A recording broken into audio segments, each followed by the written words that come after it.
పిల్లల పెంపకంలో చాలా పొరపాట్లు చేస్తూ ఉంటాం. అన్నీ చెప్పుకుంటున్నాం గదండీ!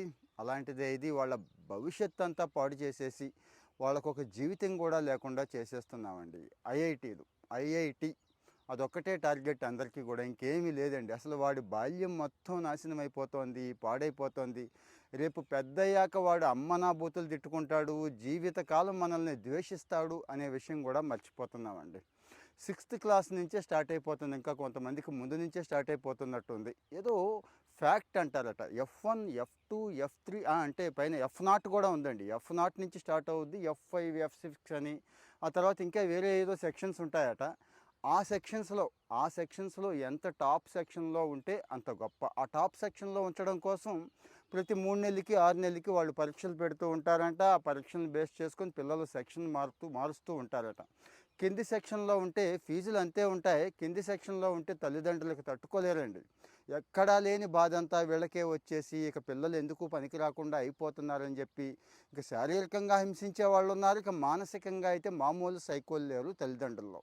పోనీ ఈ ఎఫ్0 అంటే మా పాప గొడవే చెప్తున్నానండి. ఈ ఎఫ్0లో వేయటానికి వాళ్ళు 25,000, 50,000 తీసుకుంటారటండి. ఇదేంటి ఫీజు కడుతున్నాం కదా అంటే, హుహు.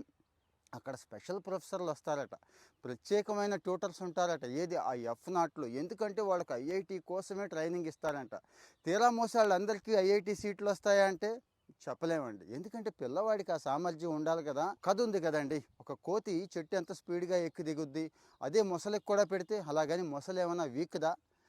నీళ్ళల్లో ఉన్నప్పుడు దాని బలం దానిది, బయట వదిలేస్తే ఎక్కే బలం దీనిది. అలా ఆలోచించడం మానేసామండి. పిల్లలందరినీ ఒకే ఘాట కట్టేసి ఐఐటీలో సీట్ వస్తేనే వాడు సూపర్, లేకపోతే ఎందుకు పనికిరానోడు అన్నట్టు ఘాటను కట్టేసాం. నాకు భయం వేస్తూ ఉంటుంది. ఆ ఎయిత్ క్లాసు, సెవెంత్ క్లాస్లోనే 10th క్లాస్ సిలబస్ చెప్పేస్తారట. కొంతమంది ఇంటర్మీడియట్ సిలబస్ కూడా స్టార్ట్ చేసేస్తారట. అసలు ఇంటర్ చదివేవాడికి ఇంటర్లో ఉన్నటువంటి ఆ టెగ్నామెట్రీ దగ్గర నుంచి అమ్మో అమ్మో నాకు అది చాలా భయం వేస్తూ ఉంటుంది. ఎలా చదువుతున్నారు వీళ్ళు అని చెప్పి. సరే కనెక్ట్ అయ్యేవాడు అవుతాడండి. కనెక్ట్ అవ్వలేని వాడి పరిస్థితి ఏంటి? నాకు తెలిసి ఒక కుర్రోడు పాపం లాయర్ అవుదాం అనుకున్నాడు. వాళ్ళ అమ్మ నాన్న బాధ పడలేక ఇటు ఐఐటీ సైడ్ వచ్చాడు. ఐఐటీ కొట్టాడు, ఐఐటీలోకి వెళ్ళాడు. అక్కడ ప్రెజర్ తట్టుకోలేక సూసైడ్ చేసుకొని చనిపోయాడండి. అంటే ఇప్పుడు అది గుర్తొచ్చే ఇవన్నీ చెప్తున్నాను. పిల్లల సామర్థ్యాలు వేరండి. పిల్లలు అందరూ తోపే, అందరూ సూపరే. ఒక ఐఐటీతోనూ ఇంకొక దానితోనూ పోల్చొద్దు.